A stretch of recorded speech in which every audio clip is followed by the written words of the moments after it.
Hey guys, welcome back to the channel. Today, we're riding down the Yonge subway line to check out another station in the TTC system, and this time it's the turn of one of the most unique stations on the line, Davisville.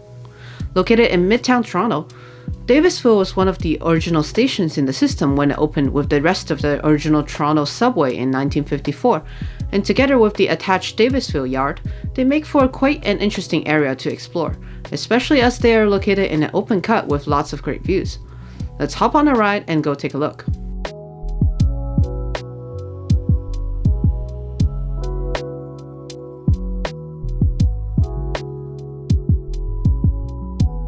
Before we get to the video, we wanted to give a quick shout out to our newest patron, Cameron. Thanks so much for your support, Cameron. Supporting us on Patreon is the best way to help us keep bringing new content to you guys frequently, and you'll also be able to access our exclusive community Discord server for a direct channel of communications to us. You can also support us by giving a one-time donation, which you can do through our Ko-fi page. Alright, time to get back to the main course of the day.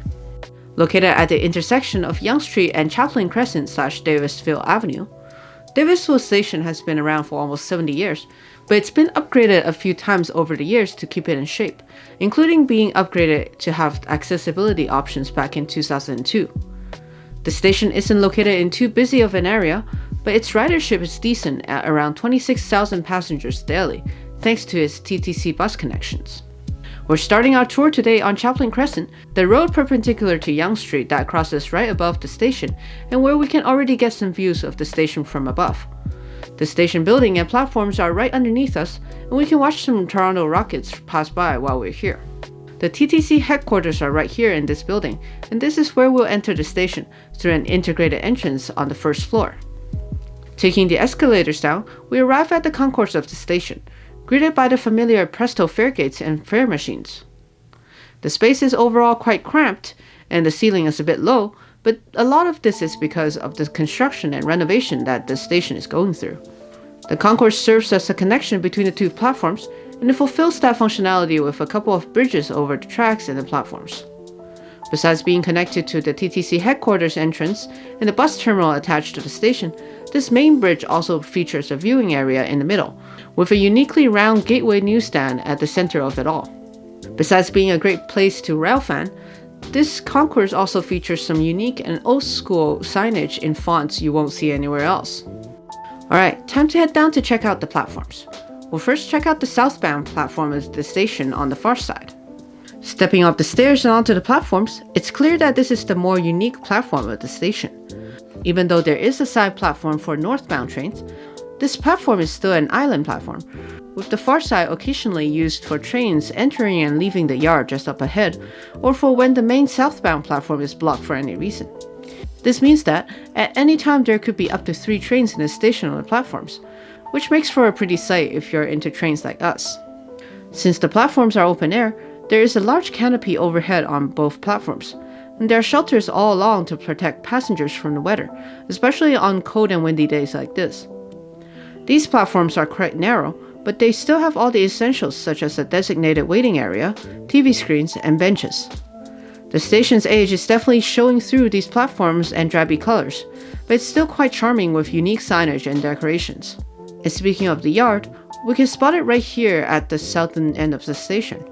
There's a maintenance building right beside the tracks, and of course, a network of tracks and equipment leading up to it. The yard was the subway system's first subway yard, and currently it's used to store some trains for both lines 1 and 4, and to service and maintain them as necessary.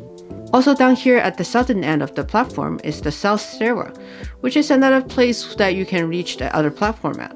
It's currently under some renovations and is closed though, so unfortunately we couldn't check it out at this time. Hopefully it will come out looking pretty dang nice. Alright, that's about it for this platform. We'll move on to checking out the other platform now. This side platform is even narrower compared to the center platform, with not a lot of space for passengers to walk through, especially at the shelters. But thankfully, Davisville isn't a busy station like Bloor-Yonge, for example. The layout and features of the station is largely the same, but there is one difference on this platform, and that is an automatic entrance leading up to the 1910 Yonge Street building.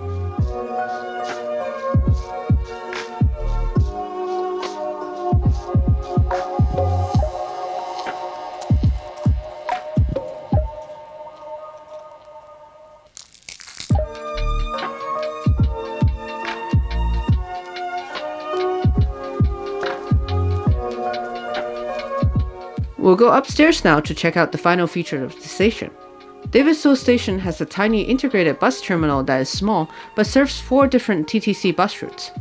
The terminal itself is probably the smallest thing you've ever seen, with a tiny center walkway featuring some seating and an escalator connection down to the northbound platform.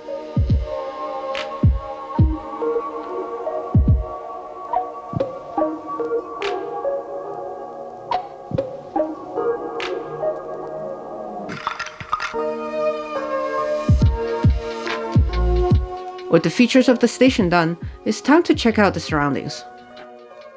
As we mentioned before, the station is built inside an open cut, which means that there's plenty of great places both towards the north and the south to railfan, with one of them being the Fiona Nelson Parkette north at Imperial Street, as well as down south at the K. Gardner Bridge, which is also part of the Beltline Trail, great for pedestrians and biking.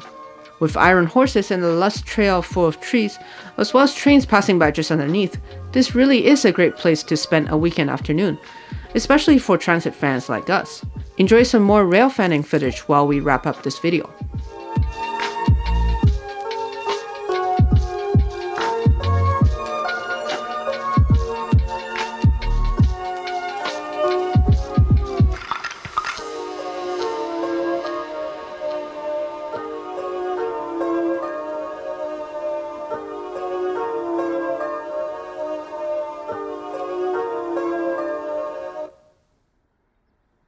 Alright guys, that's the end of today's video. We hope you enjoyed our tour of Davisville and learned a little bit more about this charming station. Like, subscribe, and comment down below to tell us what your favorite part of Davisville Station is. Follow us on Instagram and Twitter, and support us on Patreon or Ko-fi if you'd like to help us keep making great videos like this for you. Thanks for watching, and we'll see you in the next one.